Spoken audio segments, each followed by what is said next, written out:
అసలు తెలంగాణ రాష్ట్రం వచ్చింది, ఉద్యమం చేసింది, మన పరిపాలన కావాలి. కానీ ఇలా జరుగుతున్నది ఏంటి? మొత్తం ఢిల్లీ పరిపాలన. ఢిల్లీ నుండి మొన్న ఒక చిన్న సంఘటన జరిగిందట. ఢిల్లీ నుంచి సీఎం గారు ఏదో మీటింగ్ లో ఉంటే రాహుల్ గాంధీ గారు ఫోన్ చేసినారు. రేవంత్ రెడ్డి గారు ఏదో మీటింగ్ లో ఉంటే రాహుల్ గాంధీ గారు ఫోన్ చేసినారు. రాహుల్ గాంధీ గారు ఫోన్ చేయగానే తక్కువ రేవంత్ రెడ్డి అటెన్షన్ లో లేచి నిల్చొని సార్ సార్ చెప్పండి సార్ రాహుల్జీ అన్నాడు. పక్కన ఒక ఆయన సంచులు మోసిన ఆయన ఉంటాడు. అప్పుడు టీవీలో వీడియోలో చూడలే మనం, సంచులు మోసిన ఆయన భీంబాయ్.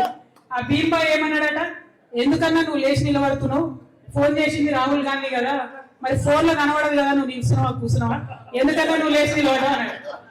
అంటే సీఎం గారు చెప్తున్నట్టు రేవంత్ రెడ్డి గారు, నీకు తెలియదు భీంబాయ్, నువ్వు ఆగు, ఎందుకంటే నేను కూర్చొని ఫోన్ మాట్లాడినా అనుకో రాహుల్ గాంధీతోని, బట్టి విక్రమార్క అన్న ఢిల్లీకి పోయినప్పుడు ఇంగ్లీష్ లో రాహుల్ గాంధీ గారికి చెప్తారు, Rahul ji when you called ఆయన కూర్చొని మాట్లాడుతుందని చెప్తారు.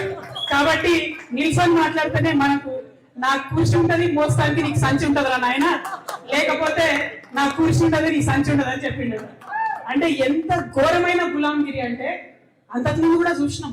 కాంగ్రెస్ పార్టీ ఉన్నప్పుడు ఎప్పుడైనా ఢిల్లీ హైకమాండ్ కింద పనిచేస్తారు. కానీ ఇప్పుడు మరీ దారుణం, ప్రతి ఒక్క రూపాయి తెలంగాణలో అక్రమంగా రియల్ ఎస్టేట్ వాళ్ళని బెదిరించి, హైడ్రా పేరుతో చెప్పి బెదిరించి, కాంట్రాక్టర్లను బెదిరించి మొత్తం డబ్బంతా కూడా కాంగ్రెస్ పార్టీకి పోతున్నది. ఇలా తెలంగాణ కాంగ్రెస్ పార్టీకి ఏటీఎంగా జరిగింది. మరి అయితే అన్నిటికీ కాంగ్రెస్ పార్టీకే ఏటీఎం అయిపోయింది. ఎక్కడ ఎన్నికైనా తెలంగాణ డబ్బే పోతుంది కాంగ్రెస్ పార్టీకి. అయితే రాహుల్ గాంధీ ఫోన్ చేసింది కదా రేవంత్ రెడ్డి గారికి, ఫోన్ చేయగానే ఫోన్ ఎత్తిందట, లేచి నిలబడి మాట్లాడుతున్నారు రేవంత్ రెడ్డి గారు. మాట్లాడుతుంటే సీఎం అన్నాడట, రాహుల్జీ బోలియా అన్నాడు. అంటే are you giving jobs? No రాహుల్జీ. Are you giving salaries? No రాహుల్జీ.